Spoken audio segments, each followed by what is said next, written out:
Good evening, viewers. I am Frank Makanui, your host for this edition of Election Focus. Welcome to the show. In this segment of Election Focus, we had planned to speak with the Electoral Commissioner of Papua New Guinea, Mr. Andrew Trawan. However, during the week, all our attempts to contact Mr. Trawan were unsuccessful. Henceforth, we are unable to bring him to the show. In the light of the difficulties and problems faced during the election regarding the common role and how it is affecting the voters, we have instead asked Transparency International in PNG to come to the show and speak with us. Transparency International is a global civic organization leading the fight against corruption by bringing people together in powerful worldwide coalition to end the devastating effect and impact of corruption on men, women, and children around the world. Our guest tonight is Mr. Lawrence Stevens, the chairman of Transparency International in PNG. Mr. Stevens, thank you for your time and welcome to the show. Frank, it's good to be here. Thanks for inviting me. Mr. Stevens, I wanted to talk about the general elections and of course what is happening. But before that, can you tell us a little bit about your organization and how long it's been here? Who started it, and tell us a little bit about yourself and what the work you do. Okay, Frank. Well, Transparency International was started in Papua New Guinea 15 years ago. The idea was originally floated by Kipling Yuari, who unfortunately died around the same time. And Sir Anthony Siagaru, close friend and colleague of Kipling, decided to pick up the baton and run with it. He and a group of other Papua New Guineans, people like Dame Meg Taylor, Mel Togolo, Richard Cussman, a good number of like-minded people decided that Transparency International was important for the future of Papua New Guinea. This came only a few years after, in Berlin, the movement was first started. And the movement was started by a group of people who had had experience with international development, the World Bank, and were concerned that the effects of corruption were actually destroying development opportunities in countries all around the world. And Papua New Guinea was clearly one of those that Sir Anthony and his colleagues saw. So 15 years ago, Sir Anthony was our original chair. He stayed in the chair for some years. Unfortunately, he passed away. Mike Manning took up the chair. And again, Mike Manning was there, a very strong leader, and he unfortunately passed away. Peter Reitze then took up the chair, and Peter worked very hard at it, and he's a great young PNG leader, and then his work commitments prevented him continuing in the chair. So unfortunately for me in some ways, but I have been extremely lucky, I was asked to step into it. We're a group of concerned mainly Papua New Guineans, one or two non-nationals, but the rest of us are citizens of Papua New Guinea or natural-born Papua New Guineans. And we've been working at this now for the 15 years. We're a big organisation in that we have a secretariat with up to 15 people at times working there, and we have campaigns in all sorts of different areas, including legal advice, advocacy, including making representations to government to try to change things, including a program on the environment, including a program on elections, on democracy, on encouraging young people to take a stand against corruption, and it goes on, a number of programs and projects that we're running. I've only been in the chair for, this will be my second term, so 2 years, a little bit over. So 15 years you've been in the country, and since your establishment, how many other organizations or stakeholders have you worked in partnership with to attain your objectives? I wouldn't be able to give you the number immediately, but I can say an incredible number. I don't know whether you happen to be part of the annual Sir Anthony Siagaru Walk Against Corruption. But if you had been at Jack Pettick Park and looked across the banners that were there, you would have seen some of our partners And they are literally hundreds of companies, hundreds and hundreds of people. That day we had 3,000 people plus from the appearance walking there. Around the country, similar things. We have a coalition against corruption. It's called the Community Coalition Against Corruption. It includes other organisations. It includes the PNG Council of Churches. It includes other organisations of pastors or Christian groups. It includes bloggers, people like the Sharp Talkers and others who are now using the internet as a way of conveying their views, and they've become de facto, if you like, part of a community coalition. Large numbers of people from all sorts of walks of life. And one of the great things about it has been the involvement of people from government departments, even those government departments that are commonly held up as being places that have serious problems. I was going to ask you that next question. Seemingly the corruption in PNG is centered around the government institutions and some around the politicians, especially those ones with ministerial portfolios. Which other government institutions have you worked in partnership with? For example, PNG Institute of Internal Auditors. Are you working closely with institutions such as that? I can't claim that we are working closely with the Institute of Auditors, but it sounds like a good idea. Thanks for the suggestion. We are attempting to make contact with all. Our role is not to destroy government. Our role is not to try to tear apart individual members or individual heads of government organisations. Our role is to help them strengthen and improve, change the way things are. We do deal with the Auditor General. We do deal with the Finance Department, with National Planning. We do obviously work with the Chief Ombudsman. Excuse me. I'd say all government organisations. Possibly is not as much as we should, but that's the aim, to continue to find ways to work with all of them. We'll take a short break. We'll be back with TIPNG and Mr. Lawrence Stevens.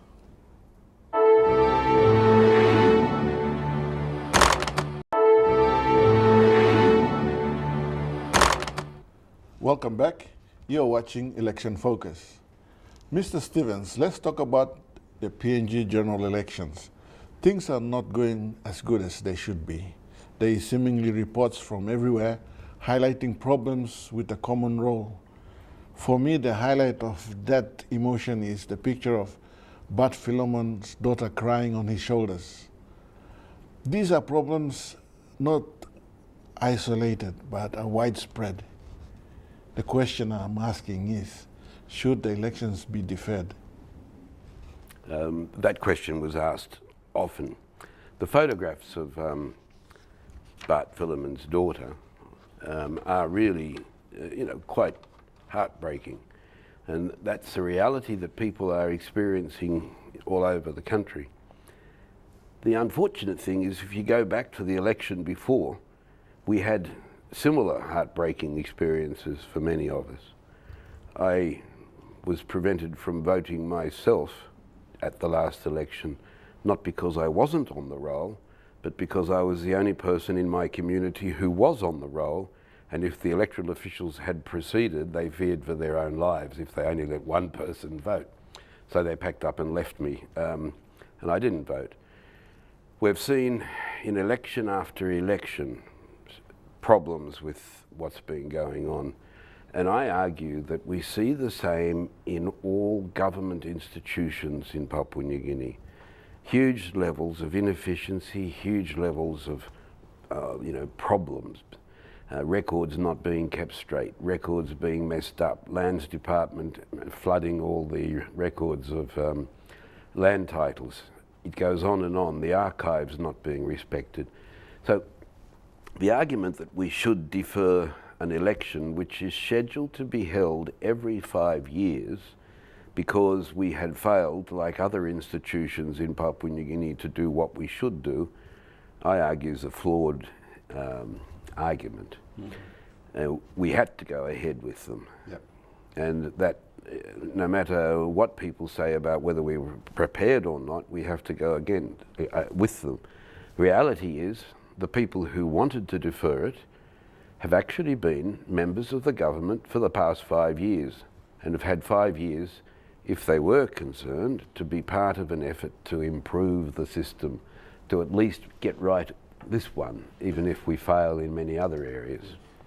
TIPNG has been very interested in this process and has, in fact, established observers in different parts of the country observing the election process.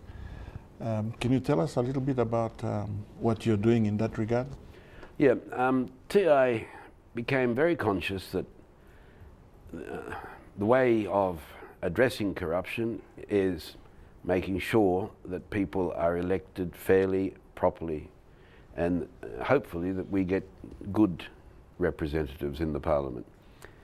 It became clear when we first of all started to help with reforming the system to make the limited preferential vote come in. We were part of that drive.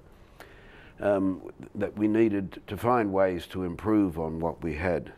And we've followed that through with observers. Observers going out into all parts of Papua New Guinea, being present at polling booths, watching what's happening, recording and putting in reports on what's happened, so that we can have a clear idea of some of the things taking place. And I've myself had that opportunity in the last couple of days to observe some things and have been listening to stories coming from other places. So in every province we have at least a person. In fact, there are two areas where we only have one person. One is Hela and the other is Manus. But beyond that, we have groups of people in every province and in the Bougainville area. It seems the problems with the common roll and names not appearing on it has to do with administration in the Electoral Commission.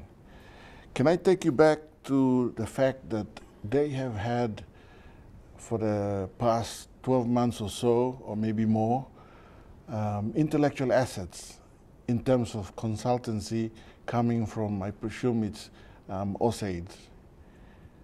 What has this sort of intellectual asset assisted in making the administration process of Electoral Commission fraudulent free or error free? Yeah, it's got me stumped. You do find that we spend, or on our behalf, other countries spend large sums of money helping us lift our act, and somehow we fail to lift the act. One wonders in what parts of the Electoral Commission these advisors, consultants were placed, and why it is that I can look at the role in the area where I voted and find my neighbours listed at least twice, and often 3 or 4 times when we heard that this was going to be sorted out. Now, it really is a difficult thing to comprehend how it was possible for this to happen. How for people claiming to be IT savvy that they have not been able to work through the roles and, for example, see obvious cases of duplication, and how it appears people have been able to get into what area I don't know to delete whole communities from the role. And there are rumours that this has been happening. The problems are so fundamental in that the coalition partners of the current governments are pointing fingers at each other. What is your take on that? Again, difficult to judge because you see so much going on. But, you know, remember where we are and the sort of things that we've seen happen. It's 10 years ago, we had an Australian television crew record the child of the son of a governor sitting in public, filling in all the ballot papers and putting them into a box. That's 10 years ago. We never heard of a prosecution take place. We never heard of a court case. We never heard of anything. It just got brushed under the carpet and we continue on with the same faults. We've had bombs go off in places where ballot boxes have been stored. We've had huge numbers of problems. And what I've seen in the last couple of days is people using other people's names to vote. They've been telling me this. One of my colleagues turned up to vote. Her name had already been used by someone else. She protested loudly. The electoral official said, "Oh, that's okay, there's another name there, we'll just use that." In another case, they said, "We'll use your name again." Twice they've used the name. Those sorts of things are taking place as well. Thank you, Mr. Stevens. We'll be back after a short break.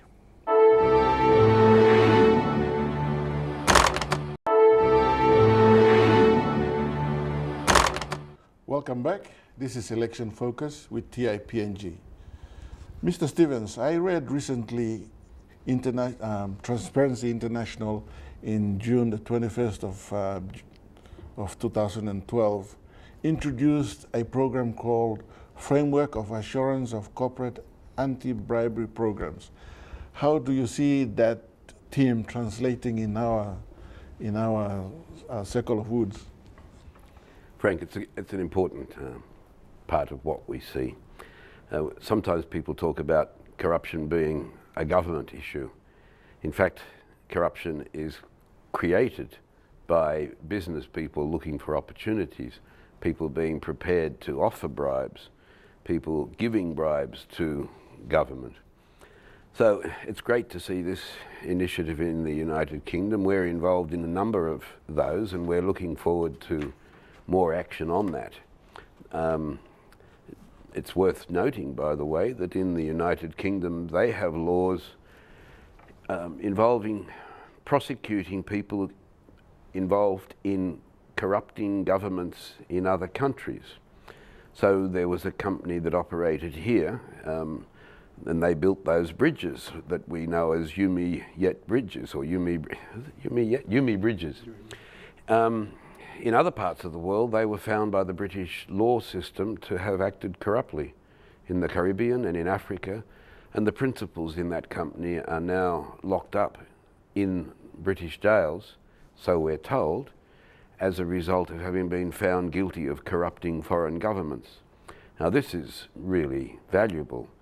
When you're living in countries that have difficulty with their own legal system, catching the people who have been involved in corrupting the government system, then it's nice to hear that countries that have the luxury of longer and better established legal systems getting interested. It really helps and it's encouraging. So we see in France people being arrested. These are the children of leaders of African countries being arrested on the suspicion of corruption there, and their assets frozen because money has disappeared from the African countries and turned up in real estate and vehicles in Paris. We're hoping to see more of that in this region too, so that when you hear of stories of strange investments in Australia or New Zealand or Singapore or elsewhere, that those countries will look more carefully as friends of Papua New Guinea and look to see whether these things are as reasonable as people suggest, or whether we, in fact, have a problem. Corruption, anti-bribery, and those sort of things, what you are looking out for. Can I ask if negligence is a form of corruption? Let me think that through. It can be, but let's not say. I mean, often people make honest mistakes. Often people fail to do things, and that tends to be excused as something that happens in hot climates or something like that. As a form of corruption, no. Deliberate negligence, allowing things to take place, perhaps yes. I have never thought of negligence in that light. I would say that allowing somebody to do something, appearing to do this as being negligent, is one thing, but you're deliberately taking a corrupt move when you allow someone to do something that they shouldn't do on the basis that they're friends or on the basis of a payment that you're hoping to receive. We do suffer from inefficiency in Papua New Guinea, and we can't deny that. But our fear is that a lot of the inefficiency is actually deliberate, corrupt behaviour. Is that punishable? Would you push for someone to be punished so that it will serve as a deterrent for not happening again? You know, in the Crimes Act, you'll find a provision which says anybody who offers a bribe, anybody who solicits a bribe, anybody who gives a bribe, anybody who takes a bribe is guilty of corruption. Now, a bribe can be all sorts of things, but it's basically influencing people in their official duty. So I would suggest that if any member of Parliament were to be aware of a corrupt move within the Parliament, people being paid for example, votes, I would suggest they would be complicitous in a criminal act. I would suggest that junior auditors in a government organisation who sit back and allow things to happen and don't blow the whistle are also involved in a complicitous way in a criminal act, and I'd encourage them to come forward and to help turn Papua New Guinea around. With the information you are gathering from your observers, obviously you're going to have it put in a form of instruction to the government, as it were, to help formalize institutions to eradicate this devastating effect of anti-corruption or corruption, as it were. How close are you to that kind of status? Wouldn't that be fantastic if we felt we were close? When we get information back on the elections, yes, we will share this. We're actually officially on an advisory board to the Electoral Commission. When we receive information, we're going to work on the information and we're going to make it available. Our intention is to work with the Electoral Commission, with the legal system, with the political system, and with the people in general to help improve at least the electoral process, but overall the judicial process, the political process, the process of administration, so that, you know, when you take your child to the hospital and you need oxygen, that oxygen hasn't been stolen by somebody who wants to have a flash car in some other part of the country. You know that your money with government is going to where it's intended to go. And that's what we're looking for. Mr. Stevens, thank you for your time and thank you for talking to us. Frank, it's great to be here. Thank you very much for inviting me. That's the election focus for this week. We hope by talking to Mr. Lawrence Stevens, our viewers are better informed in what TIPNG's role is in respect to corruption in Papua New Guinea.